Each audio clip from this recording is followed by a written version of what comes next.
Tout le monde, à un moment de sa vie, a reporté une tâche. Vous êtes-vous déjà demandé pourquoi vous ou d'autres personnes procrastinaient ? Bien que certains considèrent la procrastination, chez eux ou chez les autres, comme de la paresse, il pourrait y avoir autre chose en jeu. Peut-être que toute procrastination n'est pas mauvaise. En psychologie, on croit depuis longtemps que les personnes qui procrastinent beaucoup ont une perception erronée du temps, elles pensent avoir plus de temps qu'elles n'en ont réellement pour accomplir quelque chose. Bien que cela soit vrai pour certains, les recherches montrent que la procrastination est liée à des difficultés de gestion de l'inconfort. En particulier, il semble que l'aversion pour la tâche soit un problème, c'est-à-dire, lorsque les gens perçoivent une tâche comme désagréable, difficile, ennuyeuse, douloureuse, ils sont plus susceptibles de procrastiner. Même si ceux qui procrastinent cherchent à éviter le malaise, cette attitude peut conduire à plus de malaise à long terme. La procrastination peut augmenter le stress, conduire à des problèmes de santé et diminuer les performances. De plus, ceux qui procrastinent tendent à avoir plus de problèmes de sommeil et éprouvent plus de regrets stressants que ceux qui ne procrastinent pas. De plus, cela peut endommager votre estime de soi en raison de sentiments de culpabilité, de honte ou de pensées autocritiques. Si vous luttez contre la procrastination, vous pouvez essayer l'une de ces astuces. Éliminer la catastrophisation. La principale raison de la procrastination des gens est souvent leur tendance à dramatiser ou à exagérer une situation. Cela peut concerner la difficulté, l'ennui ou la douleur liée à l'accomplissement d'une tâche, quelle que soit la situation, l'idée sous-jacente est que la tâche sera insupportable. Concentrez-vous sur votre « pourquoi ».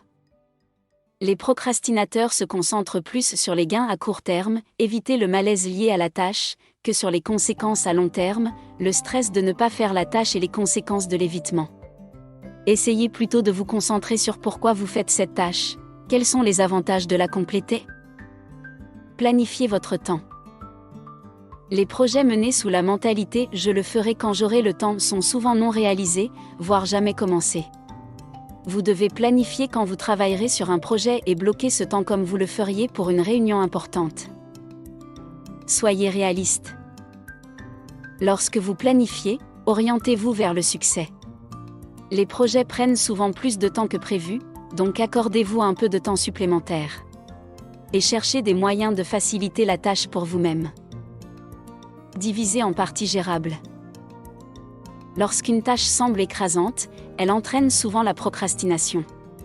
Comment pouvez-vous diviser cette tâche en parties plus petites et plus gérables ? Éliminez les excuses. Ces excuses vous semblent-elles familières ? Je dois être dans le bon état d'esprit. J'attendrai d'avoir du temps. Je travaille mieux sous pression. Je dois attendre que X se produise avant de commencer. Arrêtez cela. Trouvez un partenaire. Fixez des échéances spécifiques pour accomplir une tâche. Trouvez ensuite quelqu'un pour vous aider à rester responsable. Optimisez votre environnement. Votre environnement peut aider ou entraver votre productivité. Faites attention aux technologies qui envoient constamment des notifications, comme votre email ou votre programme de messagerie. Récompensez les comportements positifs. Lorsque vous avez accompli ce que vous aviez prévu, récompensez-vous. Pardonnez-vous. Arrêtez de vous blâmer pour le passé.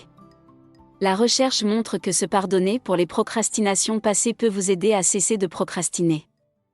Mettez de côté le perfectionnisme.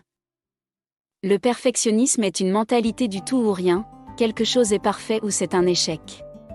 Au lieu de cela, concentrez-vous sur l'amélioration plutôt que sur la perfection.